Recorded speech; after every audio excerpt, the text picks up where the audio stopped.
Sorry guys, I didn't know I only had a 15 minutes 30 limit. So, part two.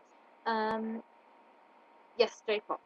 Uh, so I had the song, um, and I wanted to have a lot of J-pop, in particular the animated pieces, such as Hi Hi Puffy Yumi, as an example, are a group that a lot of their videos are animated. It's happened in Western culture as well, like the band Gorilla. The people you see aren't necessarily the people you who you know to be singing the song. Um, so I thought that was quite interesting to put in. But I ran out of I couldn't really justify spending more time in animation than I did with like things going on as well. So it's got to I did as much as I could, and then I think I did which was it worked for the intents and purposes of the piece because the video wasn't necessarily supposed to draw attention. It was just supposed to be a backdrop giving the context of the audio. But I think it would have been nicer to have finished animation up there instead of what was up. I was quite happy with everything that was polished. But other than that, I think I'm happy with what I did in the time that I did it.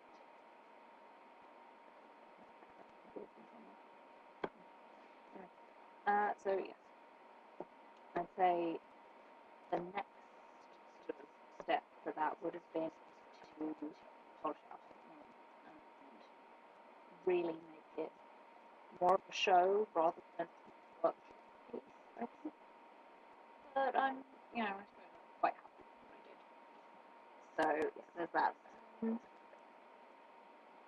Case studies. I've done a couple of case studies on the blog, vickiesvoiceblog.com. One's on Rob and one's on Susan, both of whom are idols of.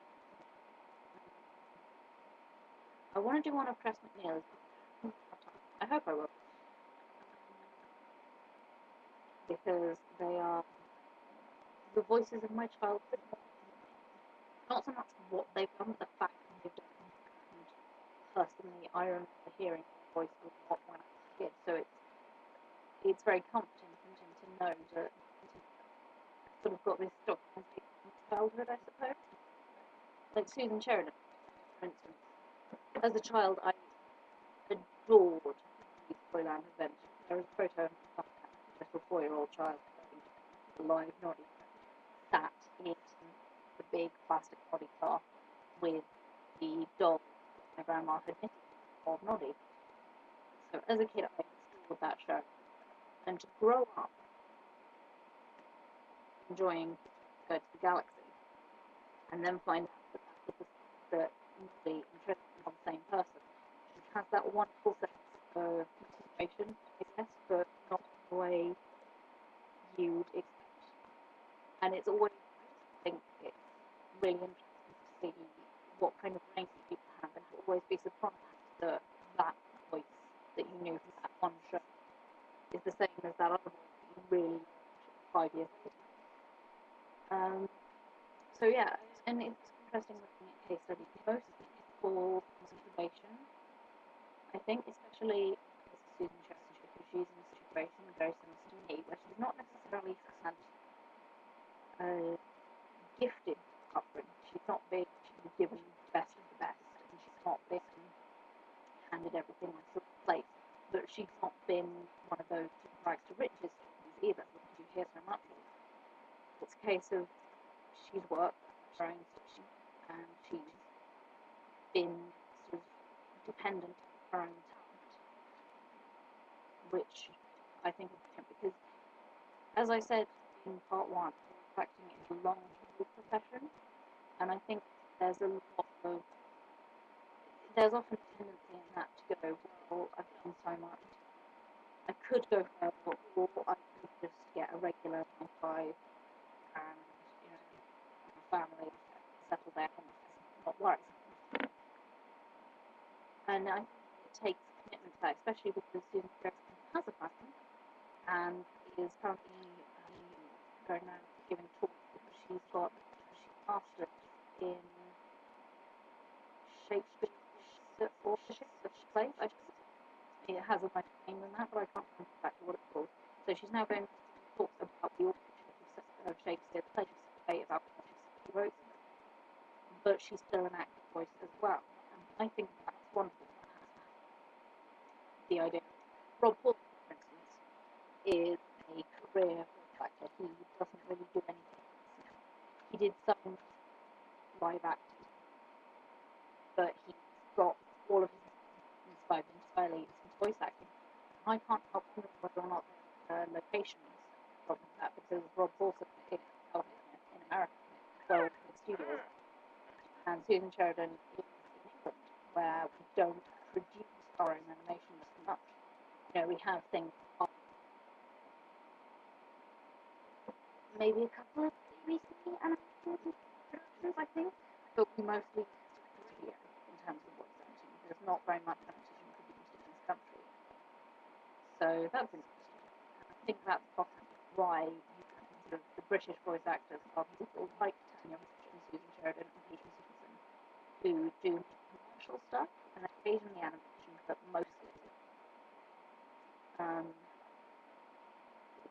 mostly a commercial thing you can do when you can, and you have to have another job. You can't survive just on doing it. It's very rare that you get once in a lifetime, film opportunity, I suppose.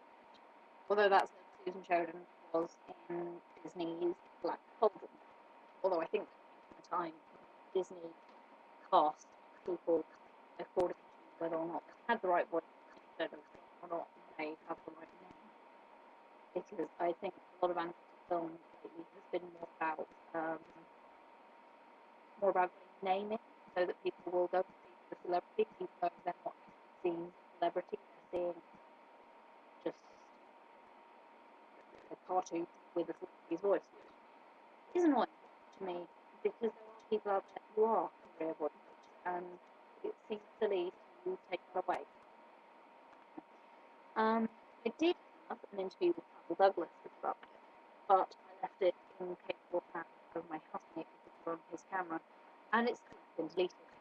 So that's because he's covered some really interesting things, I think, about all of the stuff I've just been talking about career voices, about likes and dislikes, about favourite parts, about least favourite parts of the job, how you feel, what your best advice is, and things like that. So that's been yeah. So I'm still very annoyed. But hey ho, as the saying goes. I need to do another blog, I think, reflecting on what I've learned overall in the past few months, because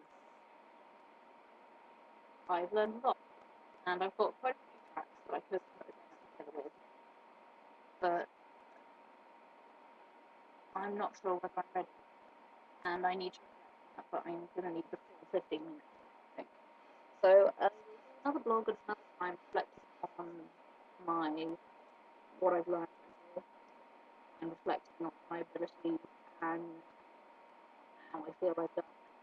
But for now, I will talk to you later.